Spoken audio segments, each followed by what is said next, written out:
रहीम मंसूरी और आप देख रहे हैं ABS न्यूज। खंडवा शहर के कांग्रेस नेता कुंदन मालवीय ने SDM कार्यालय जाकर सौंपा ज्ञापन। वहीं खंडवा विधायक देवेंद्र वर्मा पर लगाए आरोप।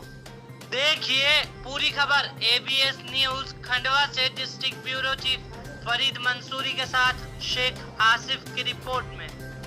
भैया आज जो आप यहाँ पर SDM को एक ज्ञापन देने आए हैं, किस तरह की शिकायत है, क्या मामला उठा रहे हैं? नहीं, मैं एक शिकायती पत्र लेकर आया हूँ जिसमें विधायक देवेंद्र वर्मा की जाति प्रमाण पत्र को लेकर मैंने कुछ शिकायत दर्ज करवाई है और जिन दस्तावेज के आधार पर मैंने शिकायत की है उन दस्तावेजों के आधार पर मैंने SDM साहब से अनुरोध किया है कि इसकी जाँच करके उनका जाति प्रमाण पत्र निरस्त किया जाए, क्योंकि देवेंद्र वर्मा मूलतः जाति से जाट है और उनके पिताजी ने वर्ष 1979 में पता नहीं किस तरह से और कूट रचना करके अपने आप को जाति सिलावट घोषित करवा ली थी और वही उन्होंने सारे तमाम दस्तावेज जो उनकी शासकीय सेवा की सर्वे बुक थी उसके अंदर भी करवाया, जबकि मेरे पास उनकी प्राइमरी स्कूल से लेकर और स्कूल तक, हाई स्कूल और कॉलेज तक के दस्तावेज जो मैंने इस आवेदन में दिए हैं उसमें सब जगह उनकी जाति जाट लिखी है।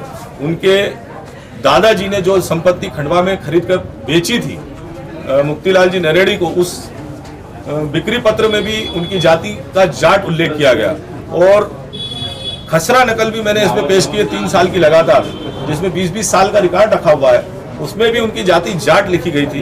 हैरानी की बात यह है कि कोई व्यक्ति जिसकी जाति जन्म से जाट है वो जाति सिलावट मतलब जाट जाति में जन्म लेने के बाद स्कूल की शिक्षा लेता है, महाविद्यालय की शिक्षा लेता है और उसके बाद शासकीय सेवा में आता है। शासकीय सेवा में नौकरी करने के बाद 9 साल बाद वो व्यक्ति अपनी जाति को बदलकर जाट से सिलावट कर लेता है। ये बहुत हैरान करने वाली बात है। लेकिन इससे भी बड़ी बात यह है कि स्वर्गीय किशोरीलाल जी अपने आरंभिक काल से ही RSS के कार्यकर्ता रहे, संघ के लिए काम करते रहे और 1979 में जब जनता पार्टी की सरकार थी उस सरकार का लाभ उठाकर उन्होंने अपनी जाति को जाट से सिलावट में परिवर्तित कर लिया और उसका बड़ा लाभ उन्होंने फिर 1990 में 85-90 में जब चुनाव हुए तो खुद को सिलावट बताकर अनुसूचित जाति के लिए आरक्षित सीट पंधाना से चुनाव लड़ा और जीतकर वो 2-3 बार विधायक रहे।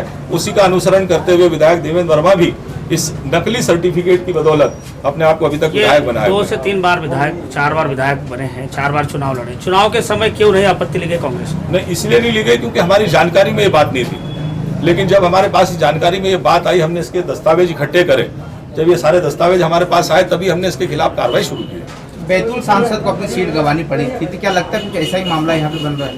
हाँ बिल्कुल, मैं बता रहा हूँ, मैं 17-18 ऐसे मामले हैं जो सारे के सारे भारतीय जनता पार्टी से रिलेटेड है। हैरानी की बात है, ताजा मामला सोलापुर सीट का है जहाँ पर शिंदे जी चुनाव लड़े थे, जिनके खिलाफ एक कोर्ट में चल रहा है। तो किसी भी दिन आपको वहाँ के सांसद महोदय जो है पद रिक्त मिलेगा, क्योंकि यही मामला जो है इस तरह से जो लगातार चला आ रहा है, इसको सरकार अपने दबाव में रोकने की कोशिश। कहाँ तक लड़ेंगे आप? हर स्तर पर लड़ेंगे, हर तरह से लड़ेंगे। SDM परीक्षित झाड़े ने भी एक जो दिया, उसको भी क्या इस मामले में आधार बना? नहीं, आधार नहीं। वो परीक्षित झाड़े साहब ने जब इस मामले को इस तरह प्रमाण पत्र को निरस्त करा, वही हमारे लिए प्रेरणा का विषय बना। इसीलिए मैं SDM खंडवा साहब के पास आया हूँ कि आप जब SDM खंडवा ही इसको निरस्त कर सकते हैं तो फिर मैं इतनी बड़ी लड़ाई लड़ने के लिए हाईकोर्ट सुप्रीम कोर्ट क्यों जाऊं? अच्छा, आपके राहुल गांधी ने कहा था कि भाई जो RSS की जो अभी जो फिलहाल जो सरकार जो है जिस तरह से देखा जा रहा है, तो अधिकारी भी उसी लॉबी के हो गए हैं। क्या लगता है कि यहाँ पर भाजपा की केंद्र में से लेकर के मध्य प्रदेश में सरकार है, काम होगा? क्यों नहीं होगा? अंग्रेजों के खिलाफ जब हम लड़ाई लड़ रहे थे तब भी हमको यही लगता था कि जीतेंगे कि नहीं जीतेंगे। देर लगी थी, जीत तो गए थे। ये उनका काम है। आप इससे इत्तेफाक नहीं रखते, मतलब राहुल गांधी के इस कथन से कि अधिकारी भी उसी मानसिकता के हो गए हैं?